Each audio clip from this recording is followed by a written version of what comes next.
Hey, this is Ain Soph. In my last video, I showcased my Bouncing Golem Iron Farm, a simple, modular, efficient design that can be scaled up to over 160,000 iron ingots per hour.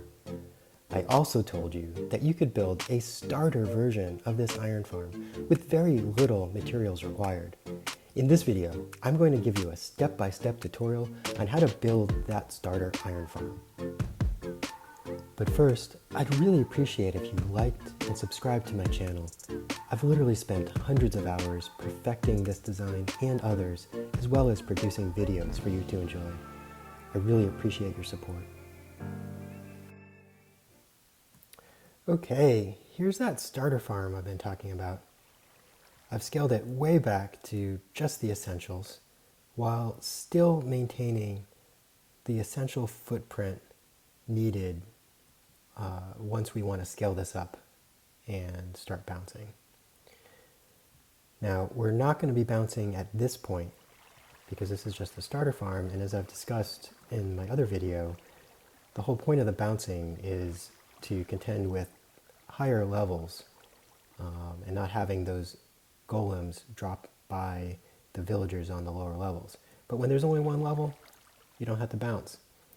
So that means no pistons, no slime at all. So for example, here we have our zombie, rather than being on a timer, it's just bouncing on a flowing water stream over fence posts. This is a trick I learned from Logical Geek Boy. Definitely check out his video if you haven't already. Now, the trade-off here is this does produce more lag. That's why I do recommend going with the timer when we scale this out. But for such a small farm like this one, we don't need to worry about that just yet. And because we don't have a timer here, we don't need bubble columns or any other kind of redstone. The collection is just super simple. Hoppers going into chests, no item filters required. We don't even need packed ice. So I've actually taken some pains to simplify this farm and get all of the packed ice out of the starter version of the farm. We will need some as we scale this out, but with this particular configuration of water streams, you don't. And there's zero item loss. I've run this thing for hours. Now, we do need some lava, but only 4 buckets of lava, so 1 per collection basin. And really, that's it. So, before we build this, let's also talk about where we should build this. I'm going to strongly recommend that you do not build this in your spawn chunks. Now, I know many people do recommend building iron farms in spawn chunks, and look, that's fine for a small scale farm, but I think you're here because you want to go big. And once you go big, there's going to be lag. Now, I'm going to talk to you about all the lag saving features that we're going to add. They're not present in this starter farm, right, because it's super simple. But we are going to add a bunch of lag saving features. But even with the lag saving features, there's no getting around the fact that we're going to have lots of villagers, lots of golems, lots of zombies. And if we just focus on the villagers as an example, this starter farm just has 12 villagers. Not so bad. But once we scale this up to 10 levels, now we're talking about 120 villagers. And the version of the farm that I showcased in my other video, the one that produces 160,000 iron ingots per hour, that one has the equivalent of 10 towers. So that's 1,200 villagers. That is going to generate some lag. So please do yourself a favor. Don't build this in your spawn chunks. Also, for the same reasons, please don't put this anywhere where you're going to be spending a lot of time, unless it's just temporary, right? So, it may not be a bad idea to build this near a starter base, one that you're using just for now, but will eventually abandon. Okay, so enough about that. Let's talk about biome as well, because that's another consideration. I'm going to strongly recommend a desert biome as just a way to make your life easier. Now, you don't have to build in a desert, but by building in a desert, you don't have to worry about rain or thunderstorms, and you also don't have to worry about your water sources freezing as you scale this up to high altitudes. Now, you can deal with all of those things if you want to build in another biome. You just have to, put a roof over your farm, or use lightning rods, that sort of thing. But if a desert is nearby, then that makes a great option. Now, the last thing I want to just mention before we start building is the directional nature of this farm. And by that I mean it's not directional. So even though golem spawning by villagers does have a directional nature to it, in that in certain directions villagers can spawn up to 7 blocks away, in other directions it's 8 blocks, but who wants to remember all that? And who wants to be confined by those requirements, right? So I made sure that the spawn platforms are never more than 7 blocks away. So you don't have to worry about it. Okay, so let's build this starter farm. And we're just going to build one pod because it is symmetrical, and then we should be able to mirror this out pretty easily. Let's look at the material list needed. Of course, you need 3 villagers, 1 zombie. The name tag is optional. I mean, what's important is that your zombie or zombies not despawn, and you only need a name tag if you're playing in easy mode. If you're in normal or hard mode, you could just throw items on the ground and pick out a zombie that picks up an item. This gray carpet is totally optional. It's really just for marking out a template, which I feel is a good practice and helpful, but of course if you're using Litematica, then that's not necessary at all. Another option is if you're building this on dirt, you could use a shovel to make path surfaces and get the same type of effect. 46 solid blocks, 1 slab, 27 glow lichen. These are for backstopping water flow. They're really great for that, but you could use other things like pressure plates or other things for that. I've just chosen 2 different colors for glass. It's up to you. You could even use solid blocks instead of glass in most cases. It's really just those top surfaces where you're going to want to just think about spawn proofing if you're not using glass. 2 glass panes, 3 beds, 1 for each villager, 4 ladders, optional but recommended, 10 scaffolding. Doesn't have to be scaffolding. You could use ladders or something else, but this is what I'm building. The trapdoor is optional, but we are going to use it to kind of make life easy when getting the zombie into the zombie chamber. 52 fence posts, 12 fence gates, 8 signs, 1 hopper, 2 chests, 2 torches, 2 water buckets, and 1 lava bucket. Now, in order to build all 4 pods, it's not actually 4 times this because, as we saw with the starter farm, there are some pieces that are shared components, like the zombie chamber and some of the water streams in the collection, as well as the hoppers and chests. I will also publish a full material list for the 4 pod version of the starter farm. Okay. Now, just to start things off, it's not a bad idea to kind of keep track of your starting coordinate. I'm starting off at 1,000. I'm just going to break one block.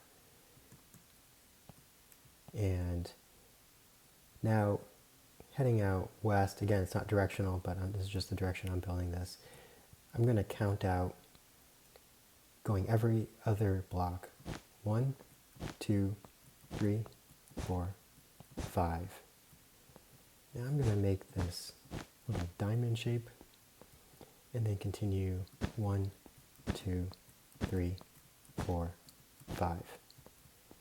Coming back to this diamond, this is just representing the zombie chamber. The idea is that the zombie then would be in the middle. Obviously not here, but up high. This is just marking out a representation so we can kind of better visualize where things are going. Now we're going to skip 5 blocks. So 1, 2, 3, 4, 5, and then put down 2. This represents one of the villager beds. Let's put down a bed on either side so it's symmetrical. And now just a brief word on this. What you should, if you've done this correctly, what you should find is that from the zombie, we're going to count out 1, 2, 3, 4, 5, 6, 7. And this is where the villagers are going to be always. If they're sleeping, their heads are going to be on their pillow here. When they're awake, they're going to be standing on their pillow. Now, the zombie scare range is 8 blocks. So why are we coming out 7? Well, because the beds on the side, following the diagonal, they're going to be slightly more than 7 blocks away. If we had gone out 8, then these side villagers would have been just outside the scare range. So from here, we're going to now skip another 2 blocks, and then let's just put down a row of 5 for now, kind of matching the same width as the beds. Now this is representing the fence that wraps around the spawn platform. And as you recall, our spawn platforms are 13 blocks wide, so we're going to need to widen this in a symmetrical way. So from 5, 7, 9, 11, 13. And so we've added 4 to that side. Let's add 4 to this side. And then we're going to wrap our fence around, right? Our carpet representing the fence. Now, if you also recall from the other video, the spawn platforms are 3 blocks deep. And so we can just sort of break out this row here, right? So as the golems are pushed off the platform, they're going to fall down and we're going to make a big collection basin for them. Now, one thing I've discovered is that if we have the collection basin start right here, well, it's really kind of pushing things a little too tightly. Now, most of the time, like 99% of the time, it's no problem. The golems fall down in here. But there's a slight chance that they might catch right on the edge right here. And so for that reason, I'm actually going to recommend that we start our basin 1 block over. So our spawn platforms will have a 1 block overhang over our basin. Okay. So let's head back and finish out this template. What I'm going to do here is we're going to round a corner and we're going to skip 4 blocks and then we're going to put down 4. And we're going to do that 4 times. So skip 4, 1, 2, 3, 4, and then put down 1, 2, 3, 4. Skip 4, put down 4. Skip 4, put down 4. Skip 4, put down 4. All right, at this point, it should look like this, where we have 4 stretches of kind of carpet lines, where each line is 4 blocks long. If you look at right out there, 1, 2, 3, 4. And that last piece there is that's the corner block. That's not one I'm not including that one. Okay, so at this point, we're going to then do our skip 4, 1, 2, 3, 4, but instead of putting it in line, we're going to now round the corner and go 1, 2, 3, 4. Now we're going to skip 4 and put down not 4, 5 actually. And that's really just for symmetry. You can just see if you look out here, we're just making it symmetrical.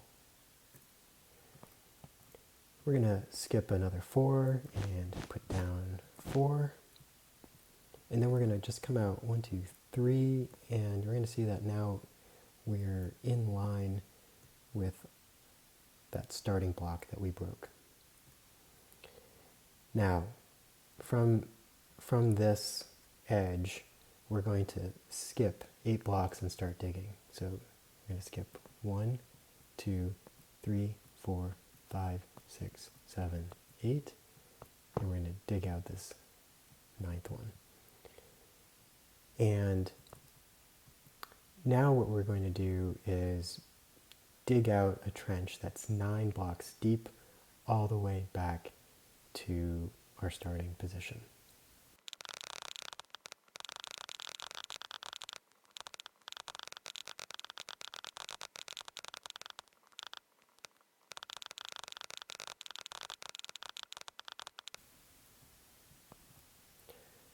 Okay, so at this point, we are at the far end of the trench. So when I say far end, it's not our starting position. I'll show you in free cam, right?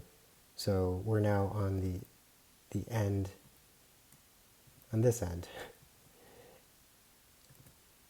And what we're going to do is dig out a 2 wide and 3 block tall area, but starting 1 block up. And we're going to just make that 3 blocks deep, like this. Now we're going to do that on the other side. On this side, we're just going to dig this out and put down our water. So create an infinite water source that we can draw from as we're putting down water here. Now, we're going to want our glass panes.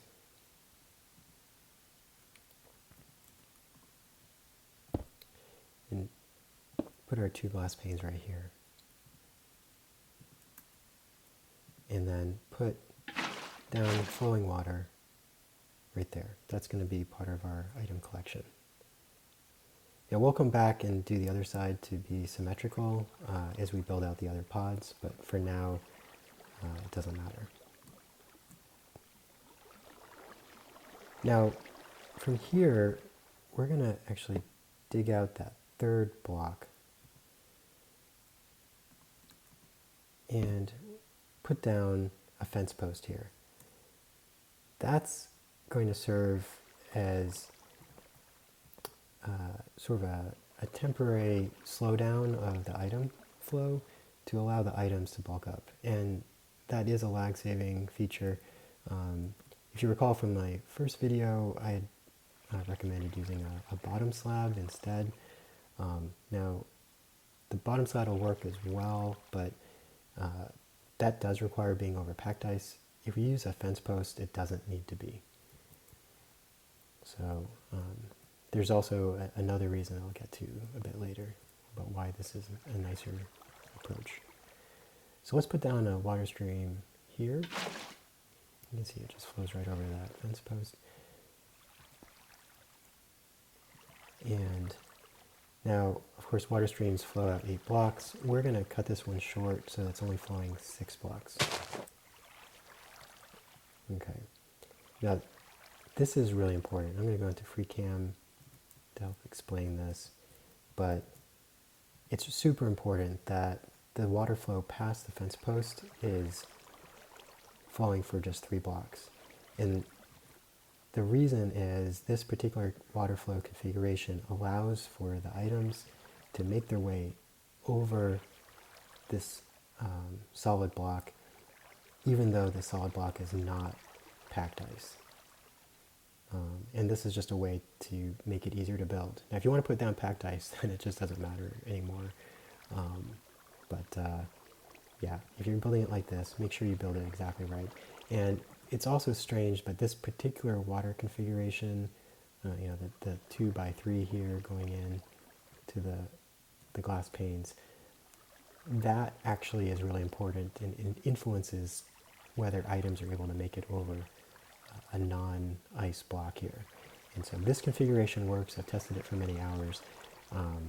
But we are going to later come back, once we're ready to scale up this farm, we're going to come back and change this water configuration. And then at that point, some items won't make it over, and we're going to then at that point swap this out for packed ice. If you want to do that now, by all means you can, but it's not needed.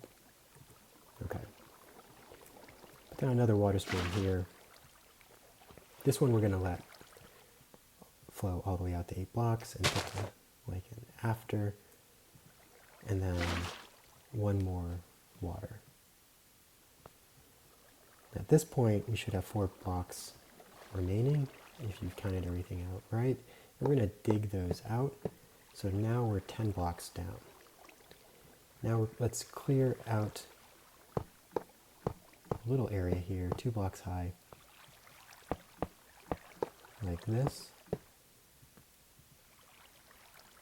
We can put down torches, and let's also put down our chest, and put down a hopper, shift click, so that's going into the chest. Now, I've been using scaffolding here, and it should be 10 blocks up.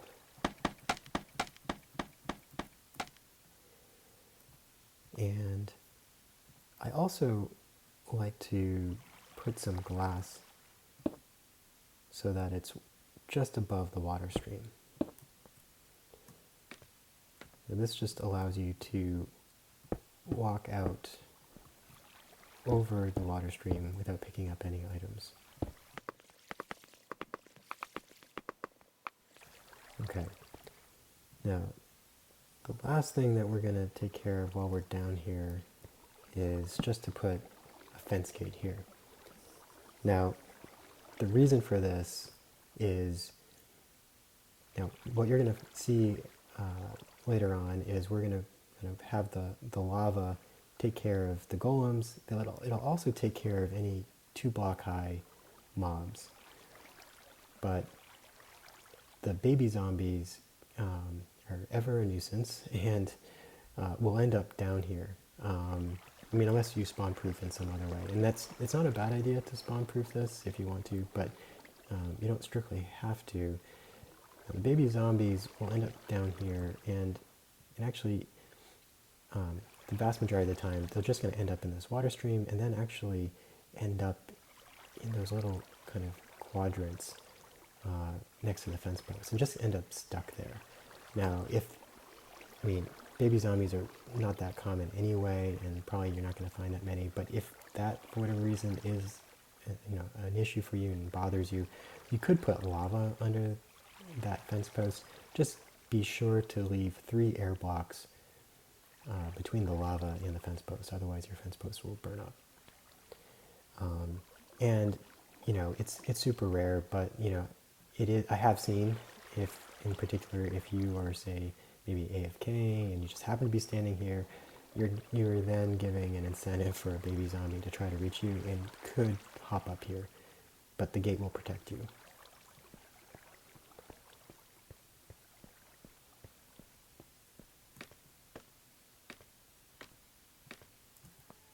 Okay. At this point, we can now just seal up our trench that we dug here. Again, you don't need to use glass, but I think it's nice to let in the light, and also so you can just see what's down there before you go down there. All right, let's use FreeCam just to get a sort of a bird's eye view of what we have so far. Okay, so at this point we're going to flesh out the collection, the water basin that'll collect the golems, as well as the killing area. Okay. Now, for the starter farm, since we're just dropping the golems, strictly speaking, this is wide enough, but it's just, easy enough to make it a little bit wider at this point. And we will need to make it wider once we start bouncing the golems from the upper levels. So I just recommend making it as, wide enough right now. Now, we're also going to need to extend this collection basin out much further. And what you can do is, kind of as a guide, we're going to go all the way and line it up with our trench here.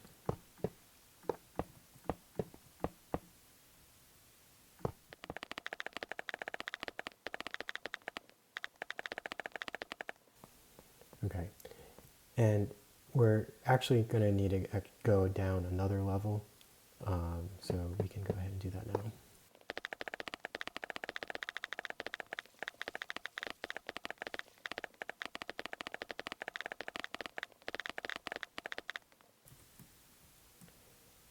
Okay, and now we are going to clear out the whole middle.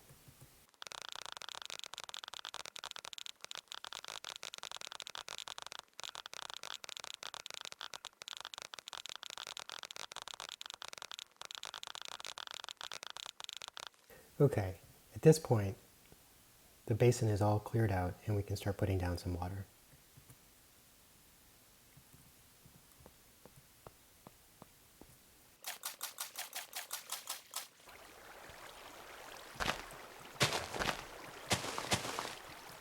We're going to want to put down lichen so that the water stream, this first water stream, is only 3 blocks long. And now we're going to want to put down water, picking up where we left off.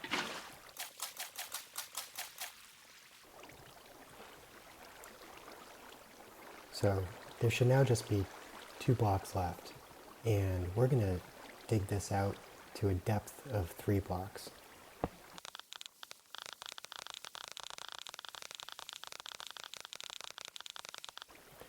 Okay, so you should see that this part is now exposed, and we're going to want to break out these bottom 2 blocks as well. Now, we'll need signs to contain the lava, which is going to go right here.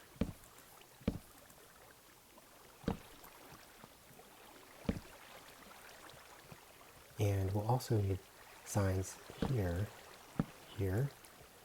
to backstop, or basically to block the water flow, which we're going to put down in a little bit. Now we're going to put down fence posts here and here.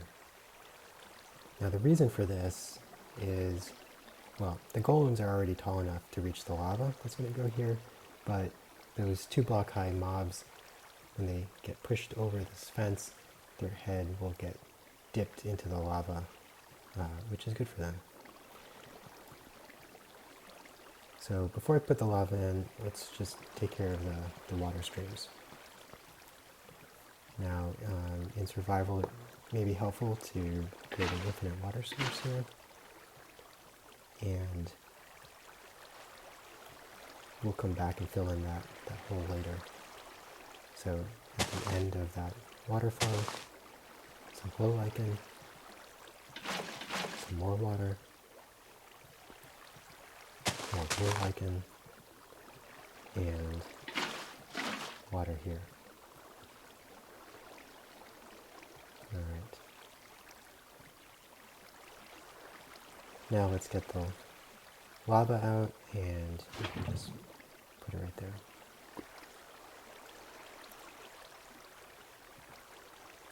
Now, in my experience, if you build a pit or trench of any kind, players will find a way to end up in here. It just always happens. And so I find it's helpful to provide a way out, to at least give them a chance to climb out instead of breaking stuff. Of course, some people just break stuff anyway, so you never know. Okay. So at this point, the collection area is all set. Just to explain why we built out this template this far, even though this is just empty, and we're just planning ahead, make sure that this space is accounted for at this stage, so you don't build anything in here, because what we're going to do later is, before we scale this up, we're going to then turn this into a bigger collection basin as well, because when you bounce the golems, they bump into each other, some of them bounce further than others, and some will land over here. So we'll need to sweep those into our lava blade as well.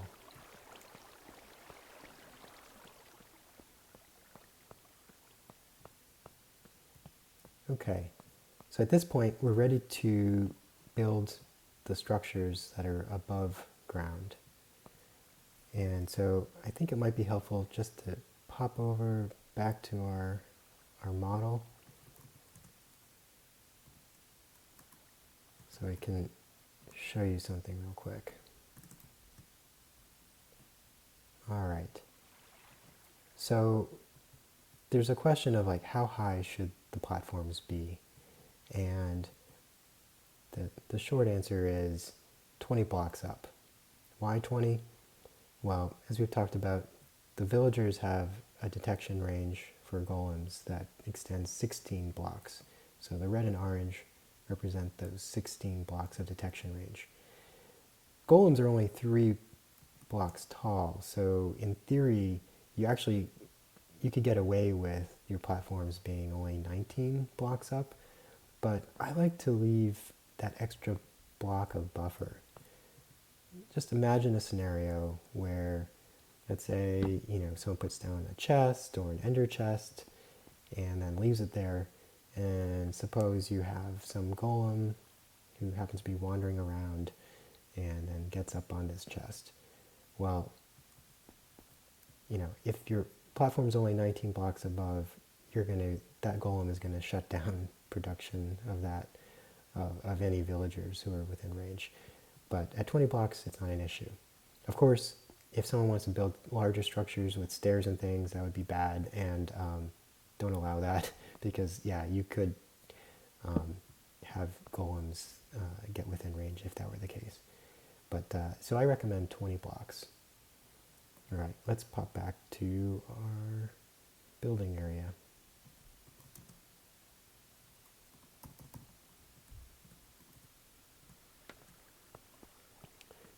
Okay, so let's build these structures then. So we're going to count up 20 blocks. All right, you'll notice that I'm pointing at block 83 on the y-axis, which is 20 blocks up from 63, which is the ground level here. Now we're going to come out 2 blocks.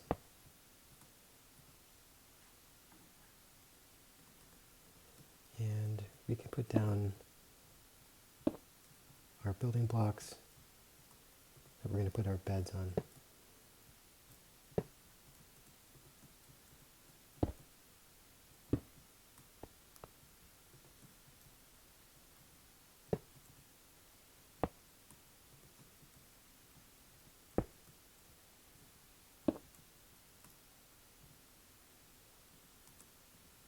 Now we need to put down our beds, and it's really important, we need to make sure that the pillows are facing towards where the zombie's going to go.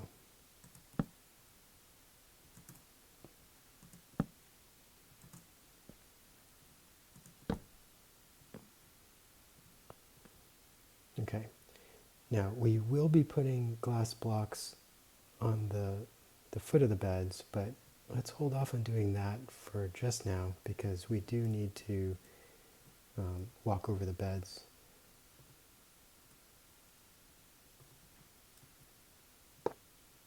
So we're going to bridge out 1, 2, 3. This is where the fence is going to go.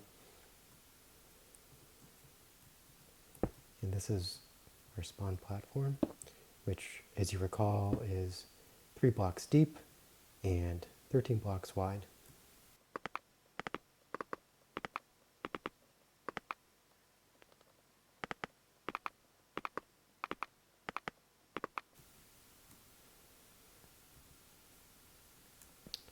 Okay, now we're going to put our fence up.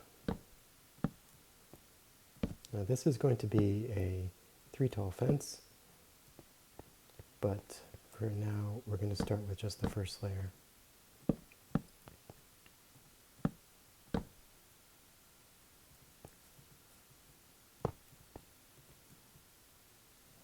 And we're going to come around the side, 1, 2, 3, and then add a 4th one. The purpose of the 4th one, I didn't actually have these for my earlier designs. I ended up adding it because there's only a slight chance, but golems can sometimes end up going off the corner, and it doesn't really matter so much for this starter farm, but once we're bouncing them, then that can cause them to get into a position where they avoid the slime block bouncer. So it's just best if we get into a habit of making them all the same like this. The other thing that we're going to do is put a sign on here. And the reason why we're using a sign here instead of a fence gate is, here, let's show what a fence gate does. So a golem, if it's all the way on the edge, will actually catch on this corner here. So a sign is better, it doesn't have that problem.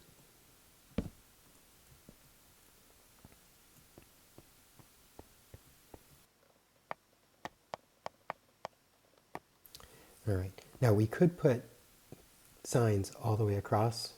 That's perfectly fine. In fact, it's slightly cheaper. For this build, I'm using gates, fence gates,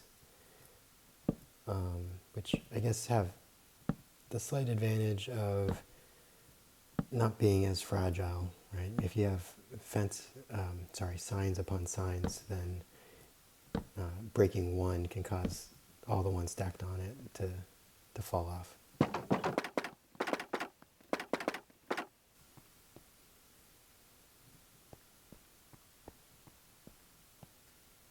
Okay, now it's time for the water.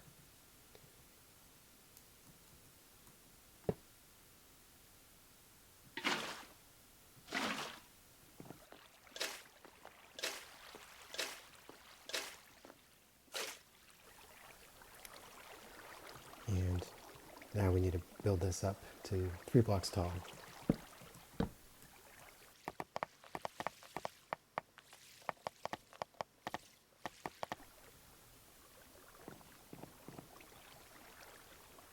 And we can now hop off of this, break these temporary blocks. And now, very important to remember to put down the glass blocks here. I'm using gray glass, the color doesn't matter. The purpose of this is to make sure that the villagers, when they're awake, are always standing on the pillow side of the bed so they're within range of the zombie, which we're about to take care of over there. But before we do, let's get these villagers into position.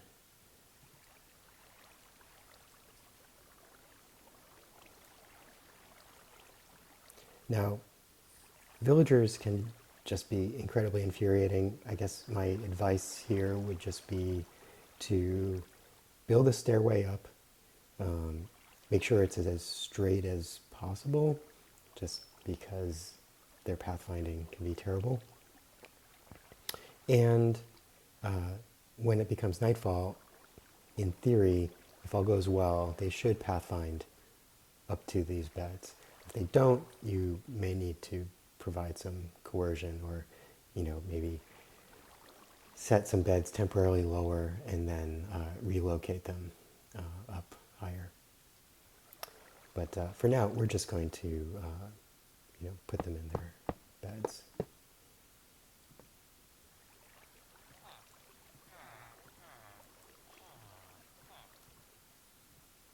Okay, so let's take care of the zombie chamber. For that, we're going to dig down 3 blocks and then build out 3 blocks.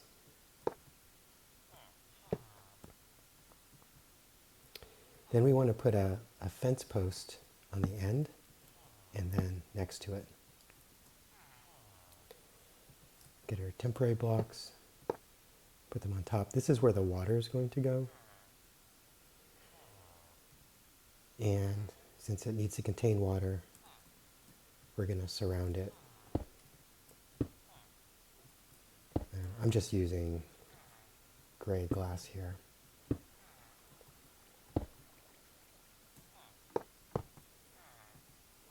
Now put down your water source over this fence post, the one directly in line. Put down a temporary block. Now we're going to build this star formation and then build it up another layer. Break that temporary block. And give ourselves a little bit more room to stand on.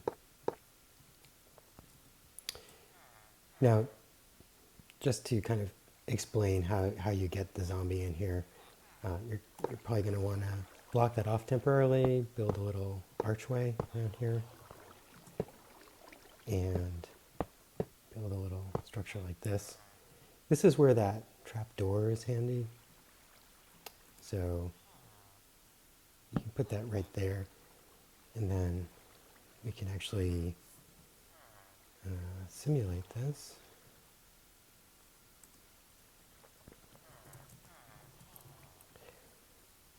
And change it to night so the zombie doesn't burn up. And go into survival for added realism. Now remember, you're going to also want to build a stairway up for the zombie. Again, as straight as possible is recommended. So assuming that you've guided that zombie up here. If you're not going to use a name tag, make sure that your zombie is holding something. Okay, so then put down the zombie. Zombie tries to get to you, can't reach you because of the trapdoor, it's too tall. This would be a good time to put the name tag on if you're using the name tag. And just break it. And this one also picks it up.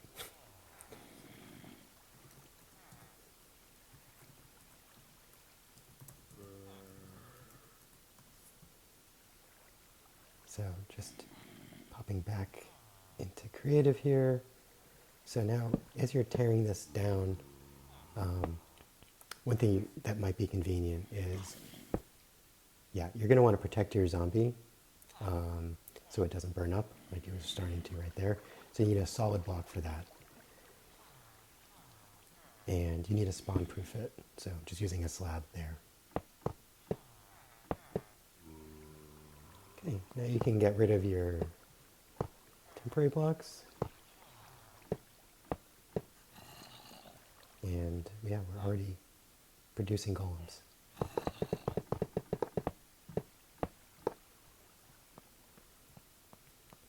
All right, so that's it for the first pod of the starter farm.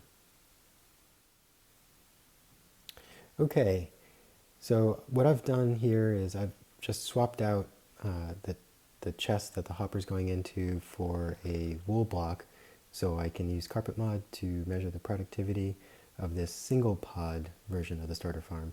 And as you can see, I've been running it for over 5 hours, and it's producing over 500 items per hour. Now, this is in line with the other numbers that I've been showing you. Keep in mind that 500 items per hour is equivalent to 400 iron ingots per hour, because there's a 4-to-1 ratio of iron ingots to poppies. So at this point, I think it would be good to go ahead and continue building out the starter farm, the other 3 pods, and then we can take another measurement.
That I made a mistake in building this last spawn platform, and that has resulted in this iron golem staring down that zombie, desperate to try to reach it and not dropping.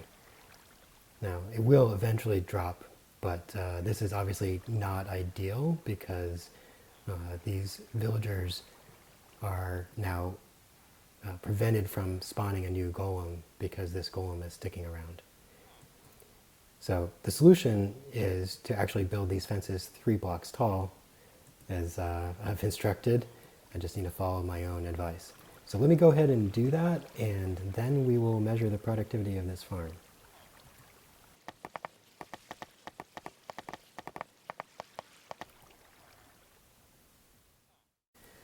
Okay, we've now completed another tick warp, again for over 5 hours, and you can see that we're running at over 2,000 items per hour, which is right in line with what we'd expect. Remember, the iron ingots are 80% of the items, so that's over 1,600 iron ingots per hour, and that's 4 times what we saw for the single pod version of the starter farm. Now, that's a fair amount of iron, and for some folks, that's plenty. But I have a feeling that because you're watching this video, you're interested in going bigger, a lot bigger. And I promise you this farm can deliver. I mean, you've already seen that this farm can scale up to 160,000 ingots per hour. And I'm excited to show you how to scale this up. So that'll be the video for next time. I'm going to show you all the modifications needed to scale this up. That'll involve bouncing of the iron golems, and also changing up a number of the subsystems here to make them more friendly for lag. So that's it for now. Remember to like and subscribe if you're enjoying this content, and I will see you in the next video. Thanks so much for watching.